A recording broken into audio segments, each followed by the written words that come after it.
What if I told you that the person sitting next to you right now could be planning your every move for the next 6 months? That they know your daily routine better than you do, and you have no idea they even exist? Stalking isn't just some creepy behavior we see in movies. It's a real psychological phenomenon that affects over 7.5 million people every year in the United States alone. But here's what most people don't understand about stalkers. They don't just wake up one day and decide to follow someone around. There's a dark psychological process that builds over time, creating the perfect storm for obsessive behavior. Today, we're diving deep into the minds of stalkers, exploring the warning signs that most people miss, and understanding how social isolation and rejection can twist someone's reality until they become dangerous. Before we get started, I want to hear from you.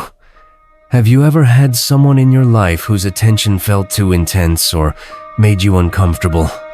Drop a comment below and let me know, because understanding these experiences helps all of us stay safer. The psychology behind stalking is way more complex than most people think.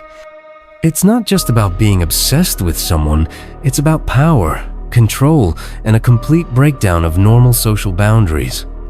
To understand this, we need to look at what actually happens in the brain of someone who becomes a stalker. Most stalkers don't start out as criminals. They usually begin as people who struggle with relationships and have what psychologists call attachment disorders. These are patterns that develop early in life when someone doesn't learn how to form healthy connections with others. Think about it like this. If you never learned the proper rules of a game, you'd probably play it wrong and upset everyone else playing, right? That's what happens with stalkers and relationships. Dr. Reed Malloy, one of the world's leading experts on stalking, identified something called pathological attachment. This is when someone forms an emotional connection to another person, but that connection becomes twisted and one-sided. The stalker believes they have a real relationship with their victim, even though they might have never even spoken to them. In their mind, every interaction, even being ignored or rejected, is proof that the relationship exists. Here's where it gets really disturbing. Stalkers often experience what researchers call cognitive distortion. Their brain literally rewrites reality to fit their obsession. If their victim smiles at them once, they interpret it as love. If their victim avoids them, they see it as playing hard to get. If their victim calls the police, they think it's because someone is forcing them to do it. Their brain has created a completely different version of reality, where their behavior makes perfect sense. But there's another layer to this that makes stalkers particularly dangerous: the role of social isolation. Studies show that people who become stalkers often have very few real relationships in their lives. They might be intelligent, even successful in some areas, but they struggle to connect with others in meaningful ways.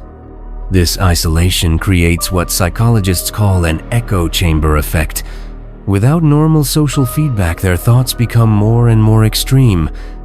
Think about how your friends keep you grounded. If you had a crazy idea, your friends would probably tell you it's crazy, right? But stalkers don't have that. Instead, they spend hours alone, thinking about their target, researching them online, and building elaborate fantasies. Without anyone to reality check these thoughts, they grow stronger and more detailed over time. Social media has made this problem so much worse. Before the internet, if someone wanted to stalk you, they had to physically follow you around or hire a private investigator. Now, they can learn everything about your life just by scrolling through your posts. They know where you work, what you like to eat, who your friends are, and where you go on vacation. They can study your patterns and preferences until they know you better than some of your actual friends do. But here's what's really scary. Many stalkers are incredibly good at appearing normal to everyone else. They might hold down jobs, pay their bills, and seem like regular people. This is because stalking often represents a very focused breakdown. Their obsession might consume their private thoughts, but they can still function in other areas of life. This makes them hard to identify until their behavior escalates. The escalation is where things get truly dangerous. Stalking typically follows a pattern that researchers have mapped out. It usually starts with what seems like excessive interest, maybe someone who asks too many questions about you or seems to show up wherever you are a little too often. Then it moves to surveillance. They start actively monitoring your activities, either in person or online. Next comes contact. They begin reaching out through calls, texts, emails, or messages that you don't want. The fourth stage is when stalking becomes threatening. This might include showing up at your home or workplace, sending disturbing messages, or making it clear that they're watching you. The final stage is violence, or the threat of violence. Not all stalkers reach this level, but studies show that about 76% of women killed by intimate partners were stalked first. That statistic should terrify everyone. What makes someone cross the line from having a crush to becoming a stalker? Rejection plays a huge role, but not in the way you might think. When most people get rejected, they feel hurt, maybe embarrassed, and they move on. But people who become stalkers often have something called rejection sensitivity. This means their brain interprets rejection as a much more serious threat than it actually is. From an evolutionary perspective, being rejected by your social group could mean death. Our brains are still wired to treat social rejection as a survival threat. For most people, modern life has taught us that rejection isn't actually dangerous. But for potential stalkers, especially those who are already isolated, rejection can trigger a fight or flight response that doesn't turn off. This creates what researchers call the pursuit phase. Instead of accepting the rejection and moving away, the stalker's brain tells them they need to fight for the relationship. They start seeing the rejection as a challenge to overcome rather than a clear boundary to respect. Every no becomes a puzzle to solve rather than an answer to accept. The really disturbing part is how stalkers justify their behavior to themselves. They develop what psychologists call cognitive scripts, internal stories that make their actions seem reasonable. They might tell themselves they're being romantic, that they're fighting for true love, or that their target is just confused and needs them to be persistent. Some even convince themselves they're protecting their target from other people. These scripts are incredibly powerful because they allow stalkers to maintain a positive self-image while engaging in clearly harmful behavior. In their mind, they're not the villain of the story. They're the hero fighting for love against all odds. This is why simply telling a stalker to stop rarely works. You're not just asking them to change their behavior, you're asking them to completely rewrite their understanding of reality. The internet has also created new types of stalkers that didn't exist before. Cyberstalkers can harass their victims 24/7 without ever leaving their house.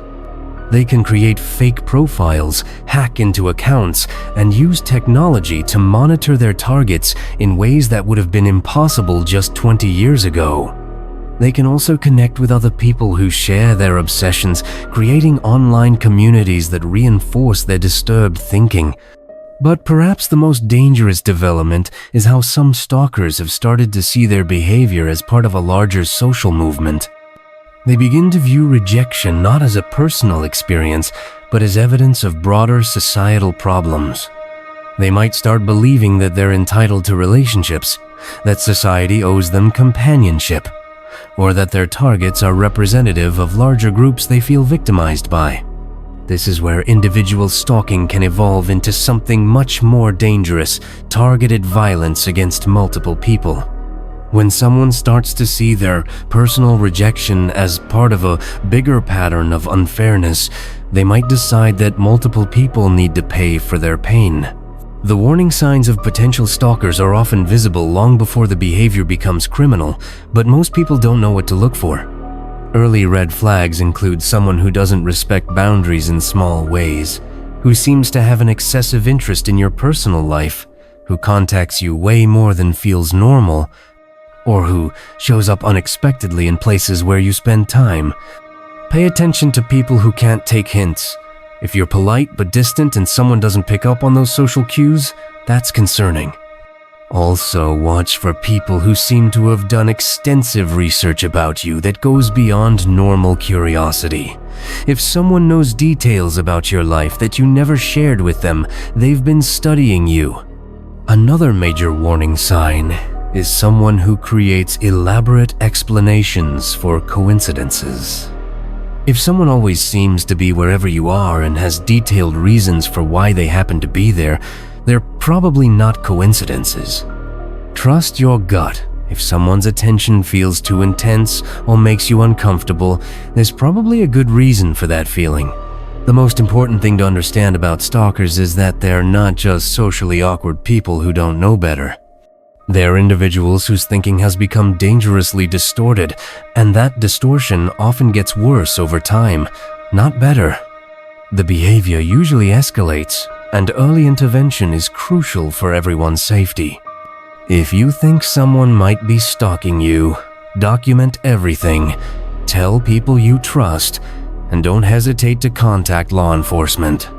The average stalking case lasts 2 years, but it can go on much longer if it's not addressed. The sooner you take action, the better your chances of stopping the behavior before it becomes more dangerous. Understanding the psychology behind stalking isn't about feeling sorry for stalkers or excusing their behavior. It's about recognizing that this is a serious psychological phenomenon that can affect anyone. The more we understand about how normal people can develop these dangerous obsessions, the better we can protect ourselves and the people we care about. The dark truth is that stalkers are often hiding in plain sight, appearing normal to everyone except their victims. They've convinced themselves that their behavior is justified, and they can be incredibly persistent and creative in their pursuit. But knowledge is power, and understanding how their minds work is the first step in staying safe. Ready to learn more about criminal psychology? Check out this next video where we explore how to spot manipulation tactics before they trap you.